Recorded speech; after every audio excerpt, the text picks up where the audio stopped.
Intro music with upbeat, modern visuals of a person looking stressed while budgeting, then looking relieved and happy. Welcome back to Financial Cake, your go-to channel for slicing through the noise of personal finance. Today, we're tackling one of the most persistent, and frankly, most misleading pieces of financial advice you've ever heard. Visual, a person dramatically pushing away a cup of coffee. Text on screen, the latte factor myth. You know the one I'm talking about. Just skip your daily coffee, and you'll be a millionaire. It's called the latte factor, and it's the idea that your small, daily indulgences are the primary reason you're not wealthy. Well, I'm here to tell you that this is, for most people, a complete myth. Focusing on your $5 coffee is like trying to fix a sinking ship with a teaspoon.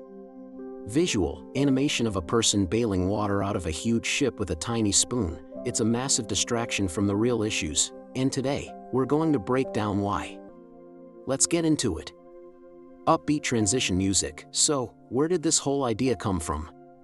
The concept was popularized by author David Bach, and on the surface, it seems to make sense. A $5 coffee every day is about $150 a month, or $1,825 a year. If you invest that amount over 30 years with a decent return, it could grow into a significant sum. Visual, a graph showing the compounding growth of $1,825 per year over 30 years. The math isn't wrong. Compounding interest is a powerful force, and saving small amounts consistently does add up over time. But the philosophy behind it is deeply flawed. The latte factor places the blame for financial struggles squarely on the individual's small, personal choices. It suggests that your lack of discipline is the sole barrier between you and financial freedom. This creates a sense of guilt and shame around small pleasures. It makes you feel like every purchase, no matter how minor, is a moral failing and a step away from your financial goals. Visual, a character looking at a menu with a thought bubble full of guilt and complex calculations over a simple pastry. The problem is, life is more complex than a simple spreadsheet. That daily coffee might be your moment of peace before a hectic workday. It might be your only chance to connect with a colleague or a friend. For many, these small rituals are what make the daily grind bearable. They are a form of self-care, a small investment in your mental well-being and daily happiness. Visual, montage of people enjoying simple pleasures, reading a book in a park, listening to music, savoring a delicious-looking snack. To suggest that sacrificing these moments is the key to wealth is not only depressing, it's also incredibly inefficient. It's a strategy of deprivation that yields very slow and minor results for the amount of willpower it demands. You spend all your mental energy fighting yourself over a $5 decision, leaving you too exhausted to tackle the things that truly matter. It's a classic case of majoring in the minors. Visual, a character looking exhausted while staring at a tiny piggy bank. In the background, huge bills labeled housing and transport are looming. So, if skipping your coffee isn't the answer, what is? We need to shift our focus from these tiny, high-effort, low-impact expenses to the real heavy hitters in our budget. Let's talk about what I call the big three: housing, transportation, and food. These three categories typically account for the largest portion of anyone's monthly spending. Visual, a pie chart showing a typical budget, with huge slices for housing, transportation, and food, and a tiny sliver for daily coffee. According to the Bureau of Labor Statistics, the average American household spends over 60% of their income on just these three things. That's where the real money is going. A 10% reduction in your housing costs has a massively greater impact than a 100% reduction in your coffee budget. The numbers are not even in the same league. Let's look at housing. This is often the single biggest expense for any individual or family. Shaving a few $100s off your monthly rent or mortgage payment can free up thousands of dollars a year. Visual, a split screen showing two identical characters. One is in a huge, expensive apartment looking stressed. The other is in a smaller, comfortable, and affordable apartment looking relaxed and happy. This might mean choosing to live in a slightly smaller space, getting a roommate, or moving to a neighborhood that's more affordable but still meets your needs. These are big decisions, but their financial impact is equally big.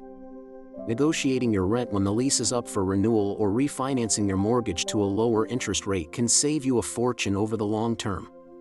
These one-time actions can have a continuous, passive saving effect for years to come. Visual animation of a character successfully negotiating with a landlord, followed by a shower of animated coins falling into their bank account. Next up is transportation. For many, a car is the second largest expense after their home. You have the car payment, insurance, gas, maintenance, and parking. It all adds up incredibly fast. Yet, we're told to worry about a coffee while we might be driving a car that costs us over $800 a month. The logic just doesn't hold up. Visual, a car with dollar signs flying out of the exhaust pipe, windows, and tires. Consider the alternatives. Could you use public transportation? Could you bike or walk if you live close enough to work? Even if you need a car, you can make smarter choices. Buying a reliable used car instead of a brand new one can save you thousands in depreciation and lower your insurance costs. Or, if you're a two-car household, could you manage with just one? Making a strategic change to your transportation situation just once can lead to a windfall of savings that dwarfs years of skipped lattes. It's about working smarter, not harder, with your budget. Visual, side-by-side comparison. One side shows a brand new luxury car with a high price tag. The other shows a clean, reliable used car with a much lower price tag. And finally, food. This is the third pillar of the big three. And no, I'm not talking about your $5 coffee. I'm talking about your overall grocery and dining out habits.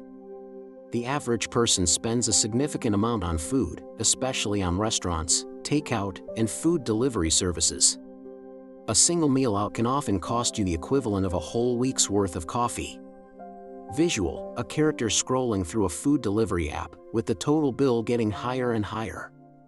The final price is a shocking number. Learning to cook simple, delicious meals at home is one of the most powerful financial skills you can develop.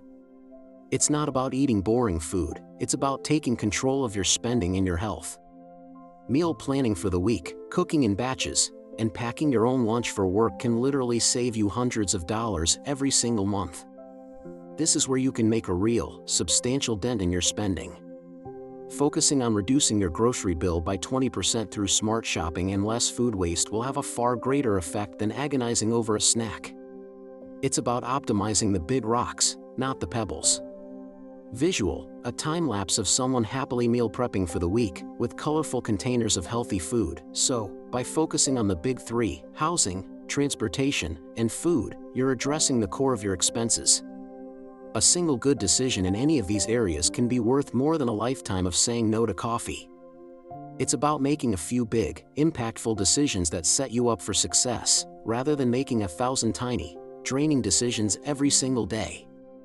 Upbeat transition music, but let's take this a step further. Because even the most extreme frugality has a mathematical limit. There's only so much you can cut. You can reduce your spending to zero, and not a penny more. This is the fundamental limitation of a saving-only mindset. It's a defensive strategy. Visual, a character trying to squeeze the last drop out of a toothpaste tube labeled savings. Now, let's talk about the other side of the equation, your income. Unlike your expenses, your income has no theoretical limit. There is no ceiling on how much you can earn. This is why focusing on increasing your income is a far more powerful and scalable strategy for building wealth than extreme pinching. It's an offensive strategy. Visual, the same character now looking up at a ladder leading into the clouds, labeled income. Think about it this way. To save an extra $500 a month, you might have to analyze every single line of your budget, cut out all your joys, and live a life of extreme austerity. It would be mentally exhausting. But to earn an extra $500 a month, you could start a small side hustle, do some freelance work in your field, or acquire a new skill that allows you to ask for a raise at your current job. The effort might be concentrated up front, but the reward is continuous and can even grow over time. Once you build an additional income stream, it can provide that extra cash flow month after month. Visual, a character working on a laptop in the evening, with a small plant next to them that grows into a large money tree. Developing high income skills is the ultimate financial cheat code. Whether it's coding, digital marketing, sales, or a skilled trade, investing in your own abilities pays the highest dividends.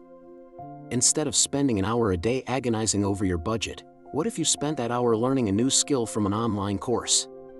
In a few months, that skill could be earning you far more than you could ever save by being frugal. Asking for a raise is another hugely overlooked strategy. Many people are underpaid simply because they've never negotiated their salary. A successful salary negotiation can increase your income permanently. Visual, a character confidently shaking hands with their boss after a successful meeting. A plus sign with a large dollar amount appears next to their head. The beauty of focusing on income is that it expands your possibilities. It allows you to reach your financial goals faster without having to sacrifice your quality of life today.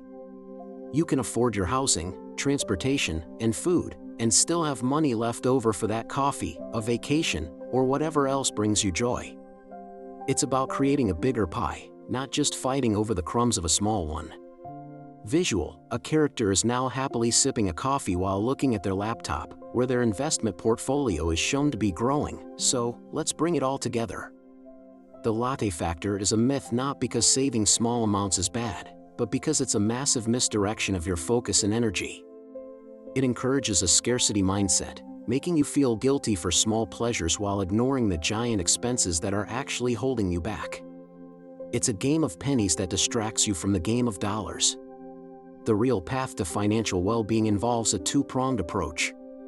First, play defense by optimizing the big three expenses: housing, transportation, and food. Make smart, one-time decisions that have a lasting impact. Visual, the big three icons, house, car, Apple, appear on screen with large green check marks. Second, and more importantly, play offense. Focus your primary energy on increasing your income. Learn new skills, start a side project, negotiate your salary, and invest in yourself. Visual, a rocket labeled income growth launching into the sky. This combination creates a powerful financial engine. You're not just cutting back, you're actively building and growing. You're creating a life of abundance, not a life of deprivation. So, please, go and enjoy your coffee if it brings you joy. Your financial future doesn't depend on it. Visual, the main character smiling, holding a coffee cup, looking confident and happy. Text on screen, focus on the big picture. It depends on the big, strategic moves you make with your career and your largest expenses.